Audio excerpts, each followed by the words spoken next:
नमस्कार. जय जिनेंद्र. आपणा सर्वांना जय जिनेंद्र. भगवान महावीर, जैन धर्म, सत्य अहिंसा आणि महात्मा गांधी यांचा काय संबंध आहे, काय प्रभाव महात्मा गांधी यांच्या जीवनावर आणि व्यक्तिमत्वावर पडलेला आहे, हे आपण आज जाणून घेणार आहोत. खूप चांगलं असं पुस्तक जैन धर्म, अहिंसा आणि महात्मा गांधी, आचार्य विद्यानंद मुनी यांनी हे पुस्तक लिहिलेले आहे. माझे जीवनच माझा संदेश आहे असं महात्मा गांधी म्हणायचे. धर्मसंस्थापक जे आपल्या देशामध्ये आणि देशाबाहेर होऊन गेले, ते धर्मसंस्थापक कसे असतील, आपली भारतीय संस्कृती कशी असेल, हे जर अनुभवायचं असेल तर महात्मा गांधी यांची आत्मकथा आपण वाचली पाहिजे. त्यांचं जीवनचरित्र आपण अभ्यासलं पाहिजे. त्यांचं व्यक्तित्व, त्यांचे विचार, त्यांचा अंतप्रवाह विचारांचा, जगण्याचा, हे सगळं आपण समजावून घेतलं पाहिजे. आणि तेव्हा आपल्याला जाणवतं की जी पंचमहाव्रतं ही सांगितलेली आहेत सर्वच धर्मसंस्थापकांनी, त्या पंचमहाव्रतांचा भारतीय संस्कृतीचा खूप मोठा प्रभाव आणि चांगला असा परिणाम महात्मा गांधी यांच्या व्यक्तिमत्वावर आणि जीवनावर आहे. आता हे पुस्तक आचार्य विद्यानंद मुनी यांनी लिहिलं आहे आणि प्रकाशक आहेत कुंद भारती, दिल्ली. भारतीय स्वातंत्र्य संग्राम, या भारतीय स्वातंत्र्य संग्रामाचे लोकमान्य टिळकांच्या नंतरचे महत्त्वाचे नेते म्हणजे महात्मा गांधी. भारतीय राष्ट्रीय काँग्रेस पक्षाने आपल्या देशाला स्वातंत्र्य दिलं. भारतीय राष्ट्रीय काँग्रेस पक्षाचे महात्मा गांधी हे श्रेष्ठ नेते. आणि हा स्वातंत्र्य लढा जो होत राहिला त्यामध्ये बलस्थान होतं ते म्हणजे अहिंसा आणि सत्याग्रह. म्हणजे जैन धर्म असो की बौद्ध धर्म असो किंवा वेगवेगळे धर्म, त्यामध्ये जे महाव्रत सांगितलेत, नीतिमूल्य सांगितलेत, त्यामध्ये सत्य आणि अहिंसा हे मूल्य आहेतच. समर्पण आहे, त्याग आहे. आता या पुस्तकात काय आहे, सर्वच ते वाचणं शक्य नाही आहे. महात्मा गांधींवर जैन धर्माचा प्रभाव, महात्मा गांधींवर जैन तत्वविचारांचा प्रभाव होता हे त्यांच्या खालील प्रतिपादनावरून दिसून येते. हरिजनमधील एका लेखात ते म्हणतात, प्रथम माझी अशी धारणा होती की माझे जे विरोधक आहेत ते अज्ञानात आहेत. तथापि आज मी विरोधकांवर प्रेम करतो आहे. याचे कारण असे की आता मी माझ्या विरोधकांच्या दृष्टीनेही पाहू शकतो. माझा अनेकांतवाद सत्य आणि अहिंसा या सिद्धांत द्वयाचाच परिणाम आहे. महात्मा गांधी, हरिजन, 21 जुलै 1946. संदर्भासह दिलेला आहे. आपण याबाबत चिंतन करावं, आत्मचिंतन करावं. प्रस्तावनामध्ये काय लिहिलंय तेही आपण समजावून घेऊ. अरे सुधारका, जगाची चिंता करू नको फार, तुझे मनच जगत आहे, प्रथम त्यालाच सुधार. उपरोक्त 2 ओळीमध्ये भारतीय संस्कृतीचे एक मोठे रहस्य दडले आहे. प्राय आम्ही जेव्हा जेव्हा ज्ञानध्यानाच्या संदर्भामध्ये काही वाचतो, ऐकतो, तेव्हा त्या गोष्टी इतरांवरच घडाव्यात असा प्रयत्न करतो. स्वतः अलिप्त राहतो. उदाहरणार्थ, ज्याप्रमाणे हलव्यातील चमच्याला हलव्याचा स्वाद घेता येत नाही, त्या स्वादापासून चमचा सर्वथा अपरिचित राहतो, त्याप्रमाणे आम्ही स्वतः ज्ञानध्यानाच्या अनुभूतीपासून सर्वथा अस्पर्शित राहतो. वास्तविक सर्वप्रथम आम्हीच या गोष्टी आमच्या जीवनात उतरविल्या पाहिजेत, आचरल्या पाहिजेत. राष्ट्रपिता महात्मा गांधीजींच्या सफलतेचे रहस्य हेच आहे. त्यांनी सत्य अहिंसेच्या संदर्भात केवळ वाचले किंवा ऐकले नाही, केवळ चिंतनच केले नाही, अथवा दुसऱ्यांनी ती तत्त्वे आचरणात आणावीत एवढेच फक्त पाहिले नाही, तर त्यांनी सत्य आणि अहिंसेला आपल्या आचरणामध्ये उत्तम प्रकारे उतरविले होते. म्हणूनच त्यांच्या बोलण्याचा, भाषणांचा ऐकणाऱ्यांवर चमत्कारिक सकारात्मक परिणाम होत असे. गांधीजी कधीही कुणालाही अमुक करा, तमुक करा असा सरळ सरळ उपदेश करीत नसत, तर ते म्हणत की माझे जीवनच माझा संदेश आहे. साधी राहणी आणि उच्च विचारसरणी हा वाक्प्रचार आपल्या जीवनात पूर्णतः आचरणाऱ्या गांधीजींनी आज आपल्या जीवनचर्येने संपूर्ण विश्वाला प्रभावित केले आहे. गांधीजींनी एक व्यक्ती, एक माणूस ही सीमा केव्हाच पार केली आणि त्यांचे जीवन एक विशिष्ट दर्शन बनून गेले, हेच संयुक्त राष्ट्रांनी घोषित केलेल्या एका महत्त्वपूर्ण निर्णयामधून दिसून येते. 16 जून 2007ला संयुक्त राष्ट्रसंघाच्या सर्वसाधारण सभेने 2 ऑक्टोबर हा जो महात्मा गांधी जयंतीचा दिवस आहे तो आंतरराष्ट्रीय अहिंसा दिन म्हणून पाळला जावा असे घोषित केले. आता संपूर्ण विश्वात 2 ऑक्टोबर हा गांधी जयंतीचा दिवस आंतरराष्ट्रीय अहिंसा दिन म्हणून पाळला जाईल. हे सर्वथा उचितच झाले आहे, कारण गांधीजींनी प्रत्येक समस्येचे समाधान अहिंसेच्या माध्यमातूनच करून दाखवले.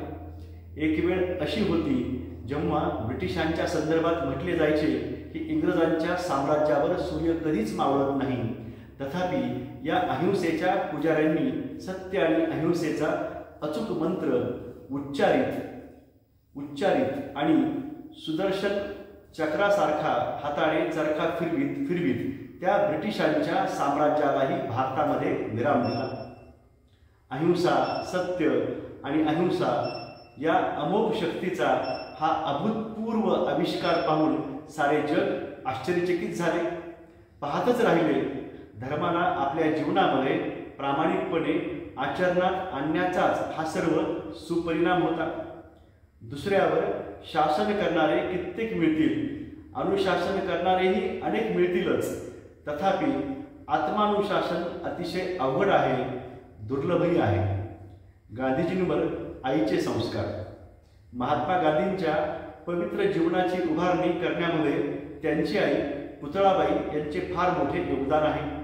पुतळाबाईंनी अहिंसा, सत्य, संयम इत्यादी जैन धर्मांच्या प्रमुख सिद्धांतांचे संस्कार बीज लहानपणातच गांधीजींच्या कोमल हृदयामध्ये खोलवर रुजविले होते.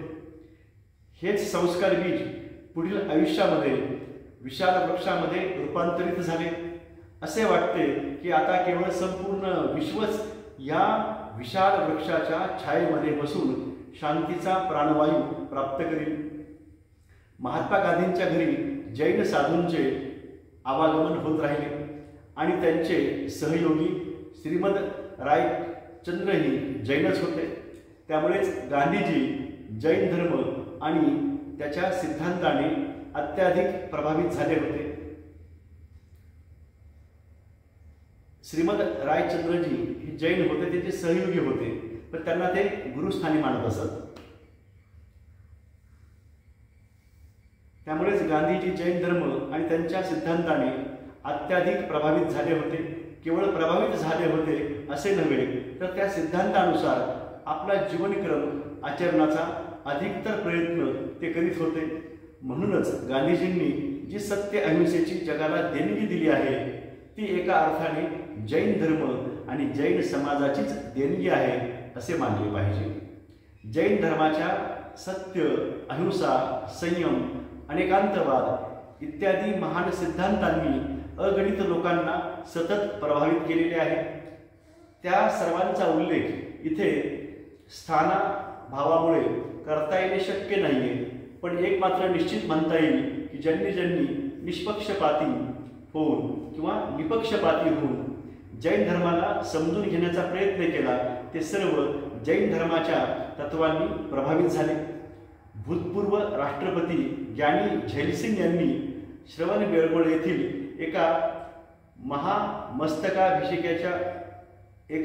महामस्तकाभिषेकाच्या वेळी उद्गार काढले की जर सर्वत्र असा जैन समाज असला तर साऱ्या देशामध्ये एकाही पोलीस चौकीची आवश्यकता भासणार नाही.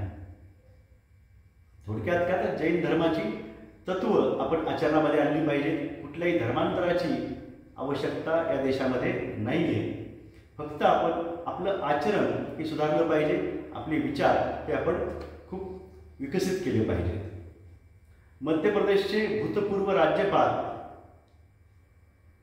चांडी यांनी इंदौरच्या एका धर्मसभेमध्ये सांगितले होते की या विश्वामध्ये शांतता नांदायची असेल तर तीर्थकरांचे दोनच सिद्धांत पुरेसे आहेत, अहिंसा आणि शाकाहार. जैसा खावे अन्न वैसा होवे मन, जसे अन्न तसे मन. अन्न तारी अन्न मारी. अधिक खाल्लं चुकीचं खाल्लं तर आयुष्य कमी होतं.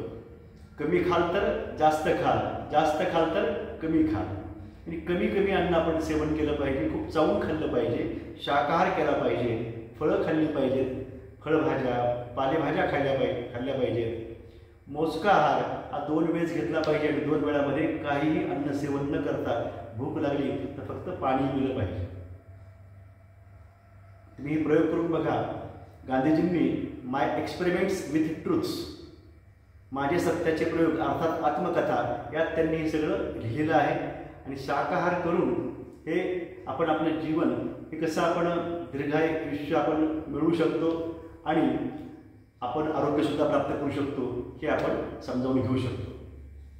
अशा अनेक उपलब्ध महत्त्वपूर्ण पुराव्यावरून सिद्ध होते की जैन धर्म आपल्या उदात्त सिद्धांतामुळे प्राचीन काळी दूर दूरवर पसरला होता आणि त्यांच्या अनुयायांची संख्या कोटींमध्ये मोजावी इतकी होती.